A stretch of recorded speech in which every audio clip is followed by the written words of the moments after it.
Er-xotin ajrashgandan keyin erkak kishi ayolini uy-joy bilan ta'minlab qo'yishga majbur. Agarda ayoli ijaraga chiqadigan bo'lsa, ijara xarajatlarini ham to'lab berishga majbur degan mazmundagi xabarlar tarqaldi. Ushbu xabarlar qanchalik darajada to'g'ri? Kelinglar men sizlarga mana shuni oddiy o'zimizda xalqona tilda tushuntirib beraman. O'zbekiston Respublikasining milliy qonunchiligi er-xotin ajrashgandan keyin erkaklarga ayolini uy-joy bilan ta'minlab qo'yish majburiyatini yuklamaydi. Sizlar ijtimoiy tarmoqda ko'rayotgan videolarda hammasi milliy qonunchiligimizni noto'g'ri targ'ib qilish va to'g'ri sharhlash. Lekin bu yerda bitta e'tibor qaratadigan jihat bor.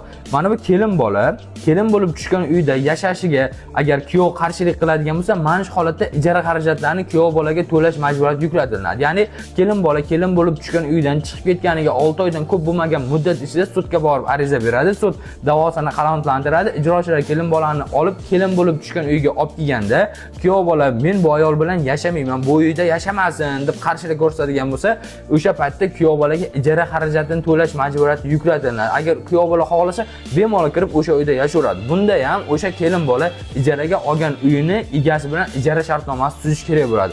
Yo'qida deylik, misol uchun kelin bolani ijrochilar olib kelganda, meni Samarqandda deylik yo Toshkentda bitta bo'sh turgan uyim bor, mana shu uyni kalitini beraman, borib o'sha yerda yashaversin deb agar uy beradigan bo'lsa, mana shu holatdagina uy-joy bilan ta'minlandi bo'ladi. Ya'ni ixtiyoriy tarzda, faqatgina ijara xarajatlarini majburiy tarzda yuklatish mumkin. O'sha kelin bo'lib tushgan uyga kirishiga qarshilik qilsa, lekin uy-joy bilan ta'minlash majburiy emas. Bu ixtiyoriy. Iltimos, hurmatli vatandoshlar, qonunchiligimizni faqatgina yuristlardan o'rganingizlar, chala blogerlardan emas. Unutmang, talab qilinmagan huquqlaringiz bir kun albatta sizdan o'ch oladi. Video foydali bo'lgan bo'lsa, obuna bo'lishni va videoni barcha er-xotinlarga yuborib qo'yishni unutmang.